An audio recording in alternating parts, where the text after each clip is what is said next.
Baseball isn't just played, it's felt. It's the sound of a bat cracking under a summer sky, the smell of roasted peanuts and cut grass, the hum of 40,000 people holding their breath for a fly ball that may or may not clear the fence. But what truly defines the heartbeat of this game isn't just the players, it's the places. The cathedrals of baseball, the fields of heartbreak and history. Every stadium, from the brick nostalgia of Fenway to the steel and glass modernity of Truist Park, tells a story not just of baseball, but of the people who fill its seats. Year after year, rain or shine, win or lose, step inside any major league ballpark, and you're stepping into a living organism. You can feel the difference the moment you walk through the gate. Some smell like popcorn and legacy. Others buzz with tech screens and craft beer lines. A few look more like shrines than stadiums. And yet, despite their differences, they all share one thing as strange: stubborn magic that refuses to fade. Because baseball isn't about perfection, it's about memory. It's where generations collide, a grandfather in a faded jersey pointing out where he saw his first home run, a kid gripping his glove, convinced he'll catch a foul ball today, a couple arguing over whether they should stay for extra innings or beat the parking lot rush. The parks are the backdrop to all of it, time machines for a sport that doesn't move fast, but moves deeply. Each park carries its own personality, some loud, some serene, some beautifully broken. Fenway Park, with its emerald monster and impossible angles, feels like a secret kept too long. Wrigley Field is summer reincarnated, wrapped in ivy and heartbreak. Yankee Stadium towers like a monument to ambition, intimidating and gleaming, built to remind you that legends live here and nowhere else. Out west, Dodger Stadium bathes baseball in sunlight and swagger, while Oracle Park cradles the game against the waves, where fog meets firework. And down in Denver, Coors Field turns altitude into entertainment, proving that baseball, even at 5,000 feet, still finds ways to surprise. But we're not just touring stadiums, we're exploring souls. The echoes of laughter, of losses, of fans who refuse to leave even after the final out. The truth is, every stadium is more than a place to play, it's a place to belong.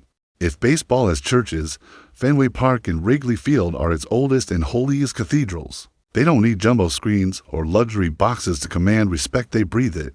You feel it in your chest before you even see the field.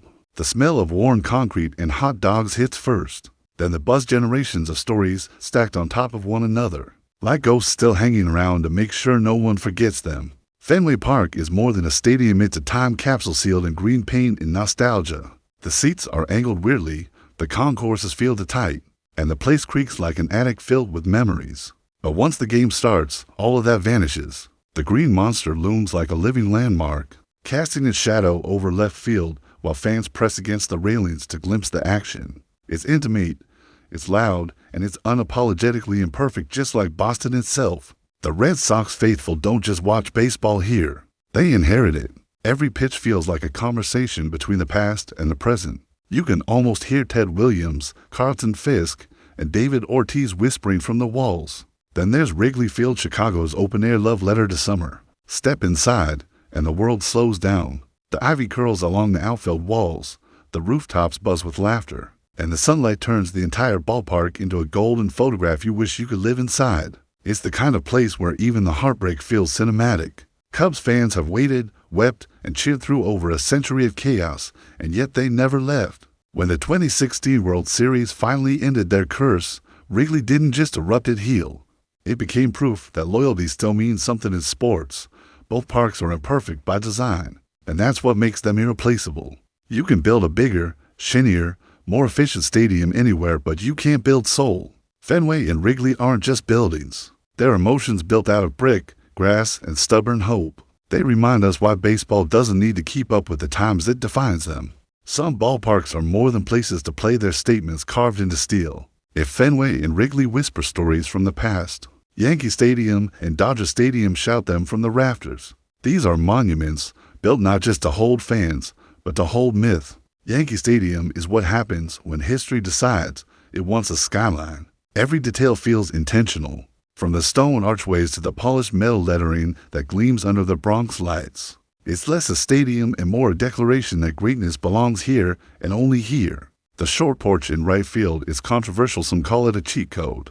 Others a curse, but in the Bronx, controversy is tradition. From Ruth to Jeter, from Rivers' cutter to Judge's home runs that vanish into the night.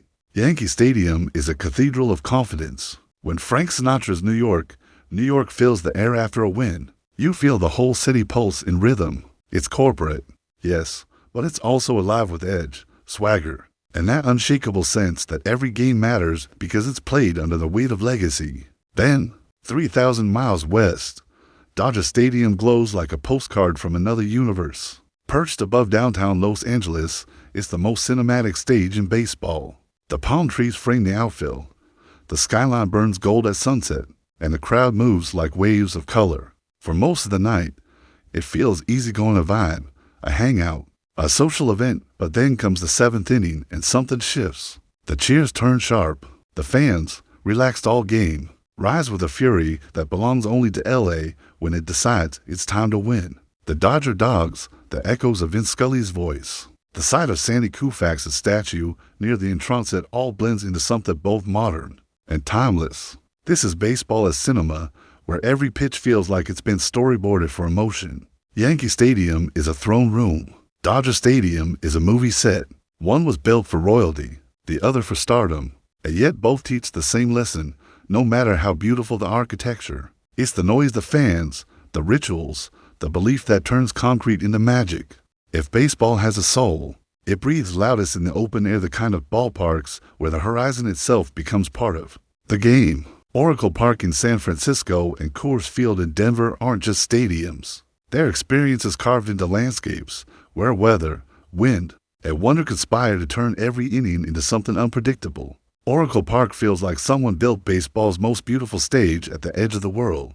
The bay glitters just beyond right field, daring left-handed hitters to aim for the water and create another splash hit memory. The salt air mixes with garlic fries and excitement, while the wind off the Pacific teases every pop fly, turning routine plays into adventures. Even the architecture has attitude. The Western Metal Supply Co. style brickwork, and the deep outfield angles give the park its own geometry, its own poetry. Giants fans are among the league's sharpest. They know when to cheer, when to groan, when to laugh, and when to let silence hang heavy after a missed opportunity. Every game at Oracle feels like theater, funny, flawed, and perfectly framed against the San Francisco skyline. It's baseball with personality and salt spray. Then there's Coors Field, where baseball defies gravity literally. At over 5,000 feet above sea level, the air in Denver is thin enough to make every baseball feel like it's made of helium. Pitchers hate it. Fans love it.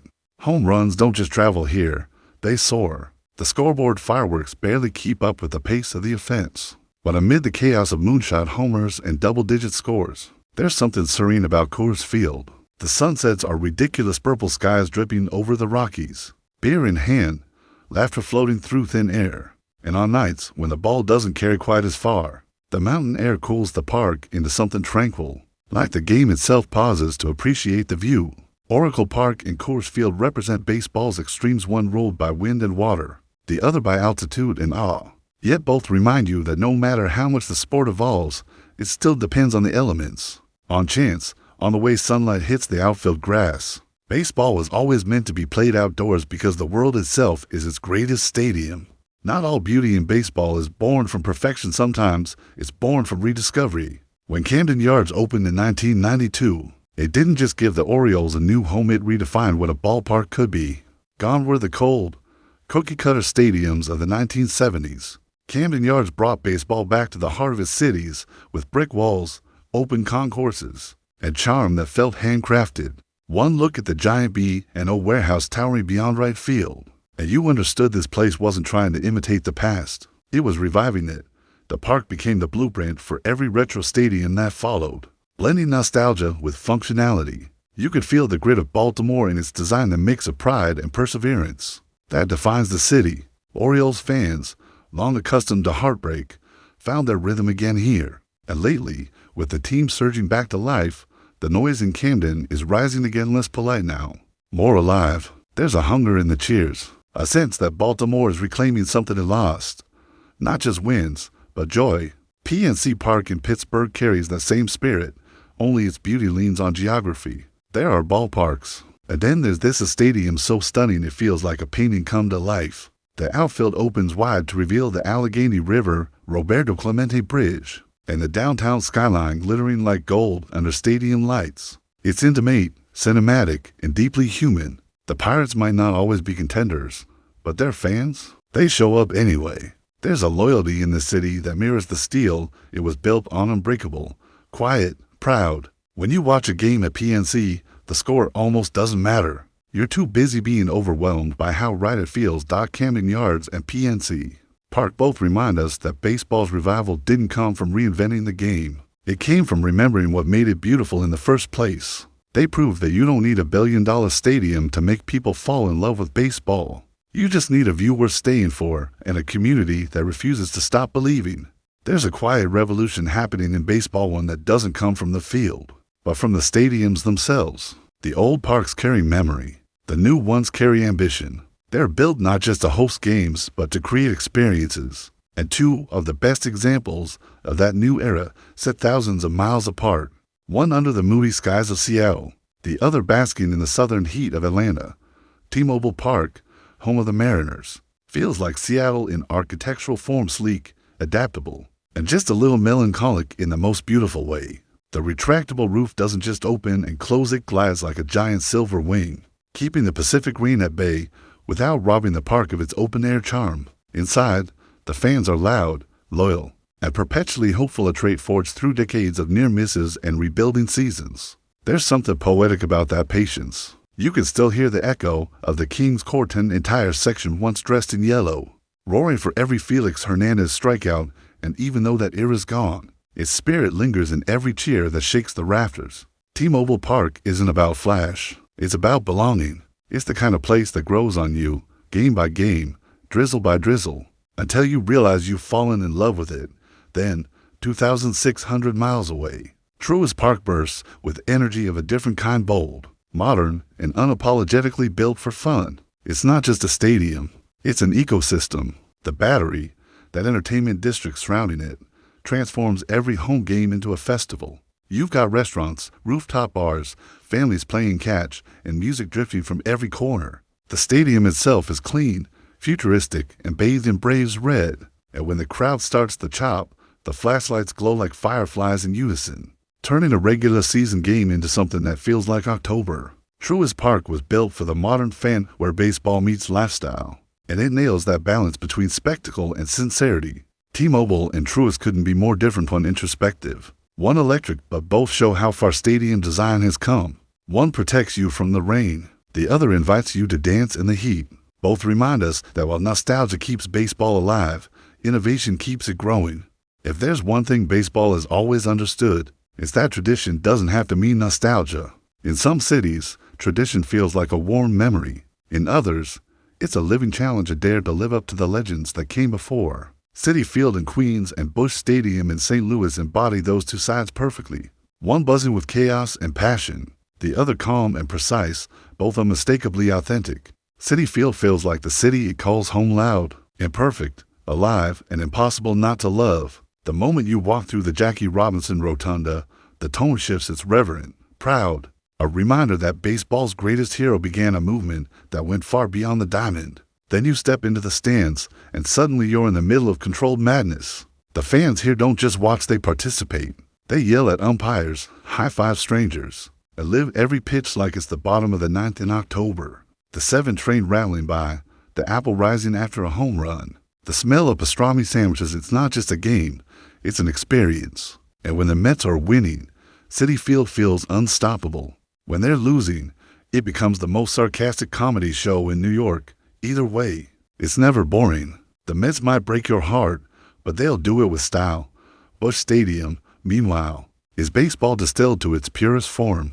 Clean lines, red seats, and that perfect view of the Gateway Arch looming over center field. It's less flash, more faith.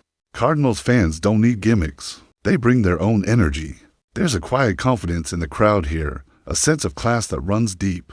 They know the game. They respect it. Even when they boo, it's with conviction. Busch Stadium isn't about spectacle, it's about substance. It's where the game feels balanced, honest, and beautifully Midwestern. You won't find louder fans, just smarter ones, and that's what makes it intimidating. Together, Citi Field and Busch Stadium show that baseball's identity changes with its geography. In Queens, The game is chaos wrapped in hope. In St. Louis, it's order sustained by tradition. One screams, the other hums, but both beat with the same pulse that keeps this sport alive. Everything in Texas is bigger expectations, personalities, and yes, baseball. The Lone Star State doesn't do subtle, and it's the ballparks prove that in very different ways. One glows like an oil-lit cathedral of chaos. The other hums with quiet precision and air-conditioned efficiency. Together, Houston's Minute Maid Park and Arlington's Globe Life Field represent the twin identities of Texas. Baseball, one wild and roaring, the other disciplined and determined, but both built on pride. Minute Maid Park once Enron Field has a pulse all its own. It's loud, unapologetic, and impossible to ignore. The retractable roof keeps out Houston's sweltering humidity, but it traps every ounce of sound. When the crowd gets going, it feels like the roof could shake off the hinges. The Crawford boxes in left field short, tempting, and unforgiving turn every fly ball into a gamble. The train rolling along the tracks above the outfield wall gives the park a distinct charm.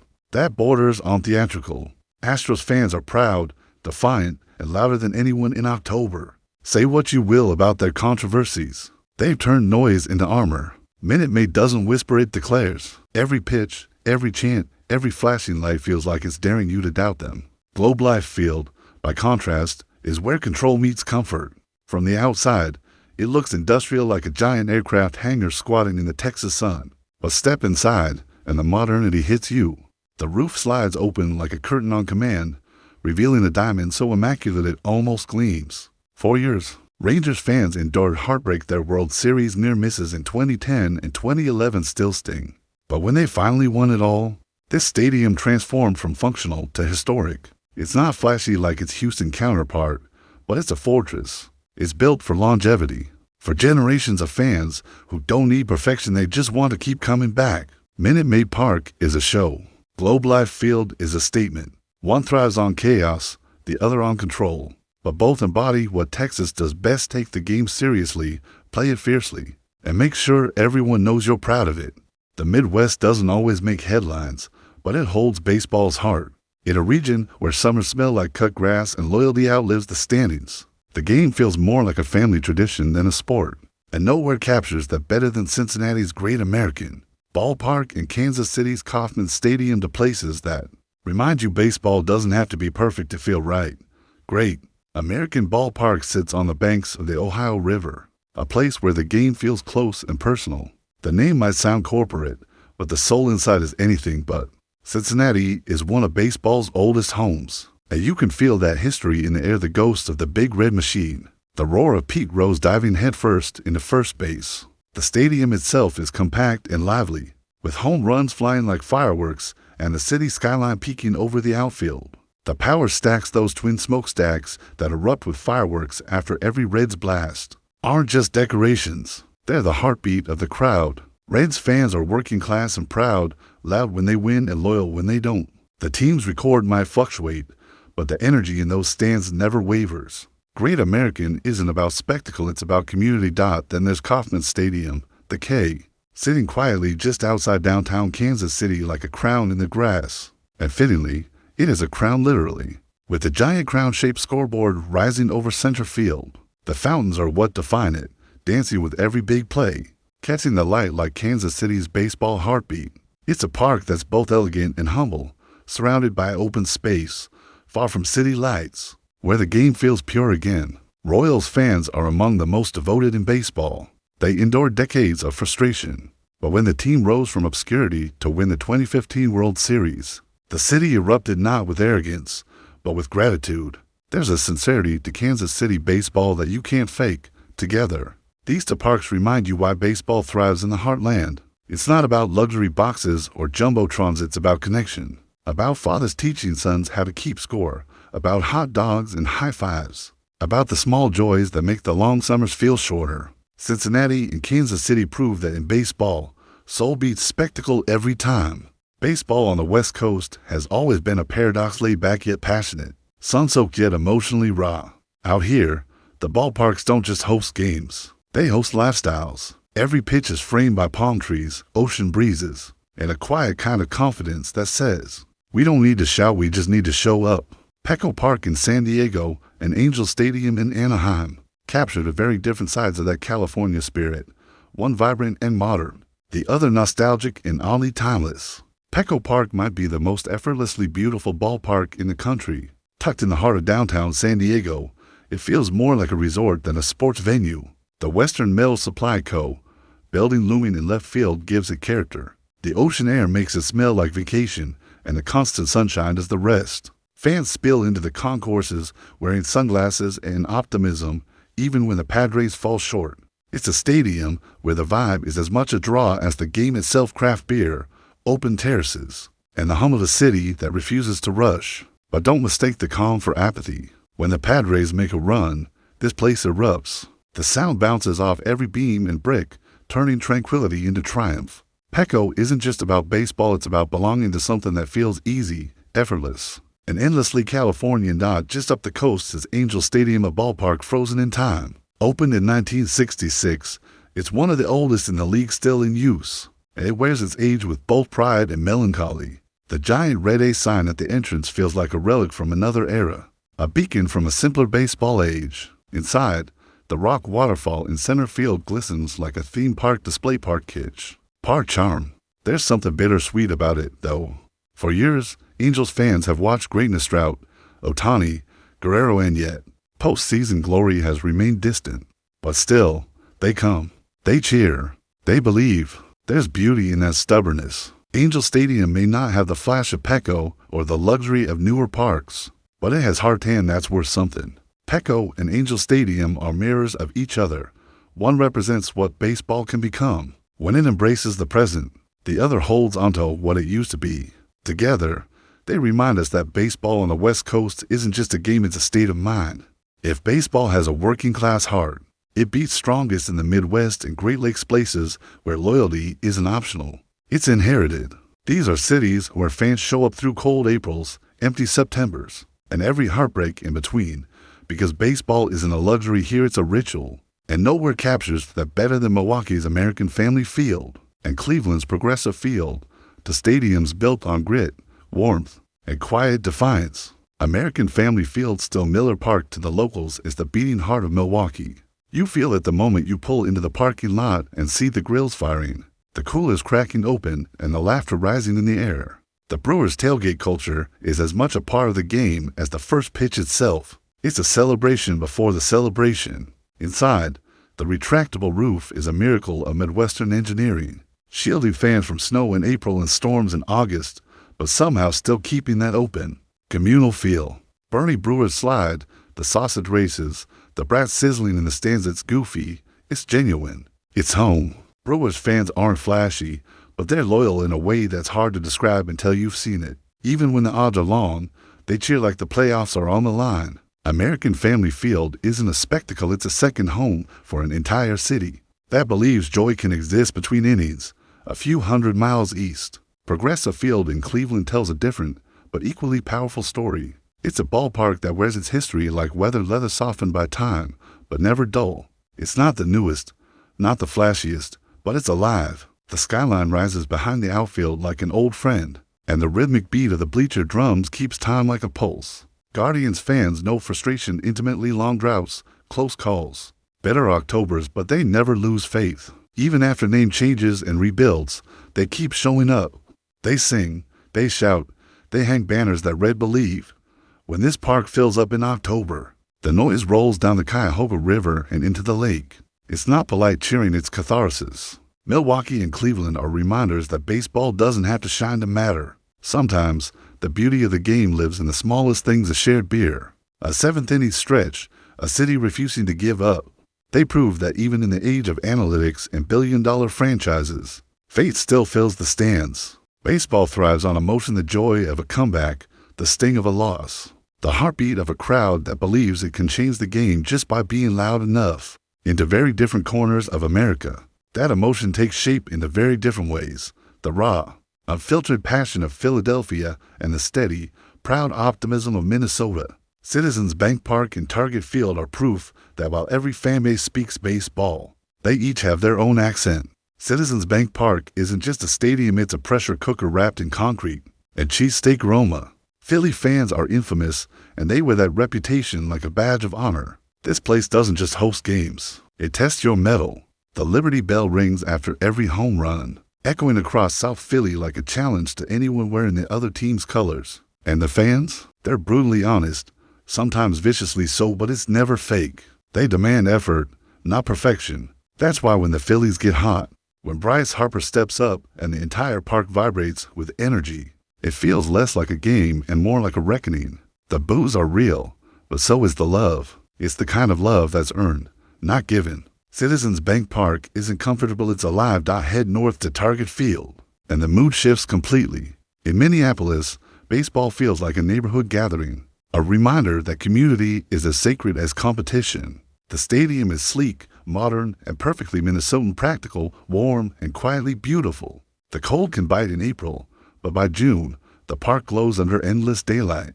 The mini Impulse sign lights up after every win, a simple touch that feels deeply personal. The fans here don't scream, they smile. They cheer with patience, not pressure. And when the Twins pull off a clutch hit, the entire place erupts not in fury, but in joy. It's a celebration that feels earned by civility itself. Philadelphia's stadium burns hot. Minneapolis's hums steady. Yet both show what makes baseball's emotional spectrum so powerful. One is a roaring declaration of passion, the other a quiet symphony of pride. They remind us that fandom isn't one size fits all. Some love their team by shouting until their throat goes raw. Others by showing up year after year, regardless of how cold the April wind blows. Baseball may have been born in America, but its spirit has long since outgrown borders. It thrives wherever there's patience, rhythm, and room for stories to breathe. Nationals Park in Washington, D.C., and Rogers Center in Toronto stand as two of baseball's most urban, international expression stadiums, surrounded by skylines and filled with fans who see the sport as more than pastime. In these cities, baseball isn't just tradition, it's diplomacy, community, and reinvention all at once. Nationals Park sits near the heart of America's capital, wedged between monuments of power and symbols of progress. It's clean, modern, efficient, like something designed for a nation obsessed with moving forward. But what makes it special isn't its architecture, it's its resilience. When the Nationals arrived in 2005, baseball in D.C. was starting over. The city had gone decades without a team, its old stadiums reduced to memory. Then came a spark, the 2019 World Series run. Suddenly, Nationals Park was electric, fans waving red towels, chanting until their voices cracked. The city rediscovering what joy felt like. You could feel the pride bursting from every corner, a reminder that sometimes a team can heal a city's silence. Today, the park stands as a monument not to dominance, but to deliverance, proof that even in a place defined by politics, people can still unite over something as simple as a fastball. Farther north, Rogers Center tells a different story, one of ambition and identity. Nestled beneath the shadow of the CN Tower, it's the only MLB stadium outside the United States, and it wears that distinction proudly. For years, the Skydome, as old fans still call it, was seen as a futuristic part hotel, part stadium, part spaceship. But with each renovation, it's become something far more alive. The retractable roof still dominates the skyline, but inside, the energy feels distinctly Canadian, polite but passionate, orderly but unyielding. When the Blue Jays are good, the city becomes electric in a way few others can match. Flags from around the world ripple in the stands, chants ring out in English and French, and the maple leaf becomes a symbol not of borders, but of belonging. Rogers Center proves baseball doesn't have to be purely American, it just has to feel like home. In different ways, Nationals Park and Rogers Center show how the game adapts to the times. One thrives on reinvention, the other on identity. Both prove that baseball's language, hope, heartbreak, and redemption translates perfectly, no matter where it's played. If baseball is a reflection of the cities that host it, then these two ballparks tell stories of reinvention and resilience, one bursting with color and contradiction, the other built on improvisation and hope. Miami's Lone Pop Park, formerly Marlins Park, and Sacramento's Sutter Health Park, the temporary home of the Oakland Athletics, couldn't be more different. Yet both capture what baseball really is, a living, breathing act of adaptation. Lone Pop Park is Miami through and through, a little weird, a little wild, and impossible to ignore. It's a stadium that once looked like a spaceship landed in Little Havana, and in some ways, it still does. The retractable roof is almost always closed to keep out the swampy heat. The pastel seats gleam under artificial light, and everything feels drenched in a mix of Art Deco and adrenaline. Once, there was a gaudy home run sculpture that spun and flashed in neon like a fever dream. Fans loved it, hated it, and missed it when it was gone. That's Miami. Even when it doesn't make sense, it makes a statement. But beneath the flash, there's depth. The fan base may not always fill the seats, but those who show up, they care. They're loud. They're proud of their city, their culture, and their baseball. For every empty row, there's a heartbeat that refuses to quit.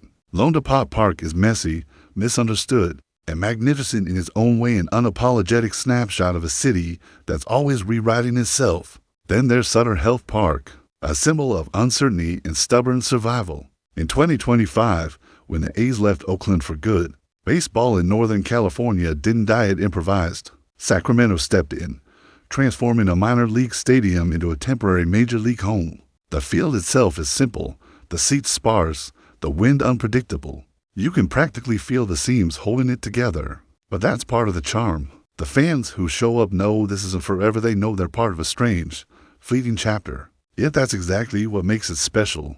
It's baseball stripped to its essence, people gathering to watch a game that refuses to disappear. The players hustle harder, the cheers echo longer, and even the weirdness of it all feels sacred. Comerica Park and Sutter Health Park are two sides of baseball's survival instinct. One glows with neon and noise, the other flickers with raw resilience. Both prove that baseball doesn't need perfection, it just needs believers. Baseball has always lived in its contrast, old versus new, devotion versus disillusionment, cathedrals of sound versus temples of silence. And few pairings capture that divide better than Boston's Fenway Park, the eternal heartbeat of the game, and Chicago's guaranteed rate field, a stadium still searching for its song. One reminds us how baseball preserves time. The other reminds us what happens when time moves on before the game catches up. Fenway Park is everything baseball was meant to be. It doesn't care about comfort, convenience, or modern polish. It's a relic that refuses to apologize for surviving. The seats are tight, the walls are close, the cones block your view. But none of that matters once the first pitch is thrown. The place hums with ghosts: Williams, Yaz, Pedro, Ortiz, each inning unfolding under the watchful shadow of the green monster. The fans don't just watch the game, they narrate it, heckle it, and pass it down like gospel. Fenway's charm is defiant, almost stubborn, as if it knows that history itself plays defense here. Every crack in the brick, every dent in the monster, is a scar worth celebrating. In a world obsessed with upgrading, Fenway reminds you that not everything old needs fixing. Some things just need tending. Then, down on the south side of Chicago, sits guaranteed rate field, a stadium that's always felt a bit out of sync with its city. Built in the early 90s, it missed the retro revival that Camden Yards soon made famous. It's functional, not beautiful. It's loyal, not loud. The Sox fans who fill those seats are some of the toughest, most passionate people in baseball, but the park itself doesn't always match their energy. There's no ivy, no skyline view, no postcard aesthetic, just steel, concrete, and honest baseball. But maybe that's its truth. The South Side has never needed glamour. It's thrived on grit. The problem isn't the park, it's the era it was born into. While newer stadiums learned to celebrate imperfection, guaranteed rate tried hard to hide it. Yet even here, in the quiet nights and half-full stands, the game still beats on. Because baseball, even stripped of romance, still finds a way to connect: the crack of a bat, the shared sigh of a strikeout, the flash of a double down the line. Fenway and guaranteed rate represent the ends of the same spectrum. One lives in eternal motion, the other in quiet endurance. But both matter, because baseball isn't just about the perfect stadium, it's about the imperfect people who fill it. If baseball has a working-class soul, it beats loudest in the Midwest, where hope comes cheap, loyalty comes easy, and pride never quits. In places like St. Louis and Detroit, baseball isn't a luxury or an escape. It's a reflection of the people who build, grind, and show up anyway. Busch Stadium and Comerica Park stand as monuments to that kind of endurance. Different cities, same heartbeat. Busch Stadium feels timeless. The red seats, the skyline, the gateway arch towering like a guardian angel over center field. It's baseball reduced to its essentials. Cardinals fans don't need pyrotechnics or flash. They bring the energy themselves. They show up in droves, dressed in red from head to toe, polite yet fiercely protective of their team. There's a sense of reverence here, like stepping into church on a Sunday morning. You can feel it in the way fans rise when the anthem plays. The way they applaud a sacrifice bunt with the same enthusiasm as a grand slam. They don't just love the game, they understand it. For decades, the Cardinals have embodied consistency both on the field and in the stands. In an age where loyalty feels fragile, Busch Stadium remains proof that tradition doesn't go out of style.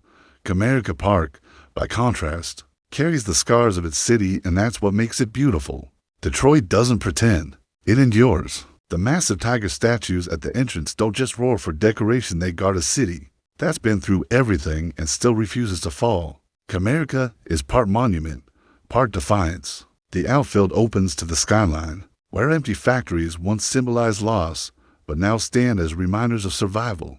Tigers fans are cut from steel. They cheer through rebuilds, through heartbreak, through seasons where victory feels a lifetime away. Because for them, this isn't just about winning, it's about identity.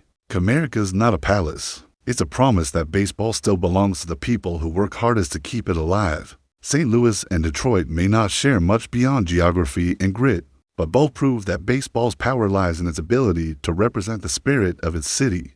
In St. Louis, it's faith. In Detroit, it's fight. And somewhere between those two, the essence of the game still breathes steady, stubborn, and strong. As baseball looks toward the future, its stadiums tell the story of a sport trying to balance the loves the comfort of tradition and the thrill of innovation. Every generation rebuilds the game in its own image. Once, it was bricks and ivy. Then came concrete domes and retractable roofs. Now it's districts, experiences, and communities designed not just for 9 innings, but for life outside the scoreboard. The future of baseball isn't confined to the foul lines anymore, it spills into the streets. Take the new wave of stadiums being imagined right now.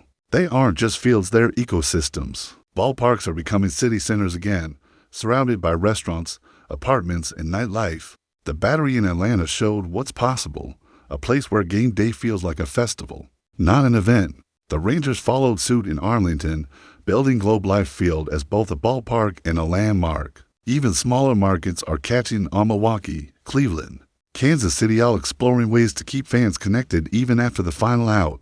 The modern stadium isn't just about sightlines and seats. It's about belonging. It's the new town square, where memories are made in real time. But the question lingers: what happens to the soul of baseball when the buildings get smarter than the game? As virtual scoreboards, dynamic lighting, and cashless everything take over, there's a risk that baseball could lose the imperfections that make it human. The creak of Fenway's wooden seats, the smell of a Chicago dog, the grit under your shoes in a ballpark that's seen too many seasons. That's not just nostalgia.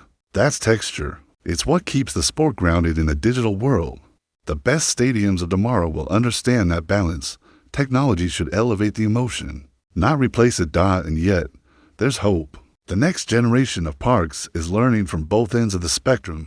They're borrowing the intimacy of Camden Yards, the spectacle of Truist Park, and the serenity of Oracle, all while honoring the fans who made the game what it is. Because no matter how many LED screens or rooftop bars you build, a stadium isn't magic until a crowd fills it.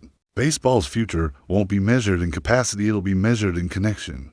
Every stadium in Major League Baseball tells a story. Some are loud and legendary, carved into the skyline like monuments to victory. Others are quiet, tucked away, whispering their history in the hum of lights and the creak of old wooden seats. But beneath the architecture, the neon, and the spectacle, they all share the same pulse, a heartbeat that's older than any franchise, deeper than any rivalry. It's the sound of the crowd before the first pitch, the hush before the swing, the collective breath of millions of people who believe, if only for a few hours, that life can be measured in innings.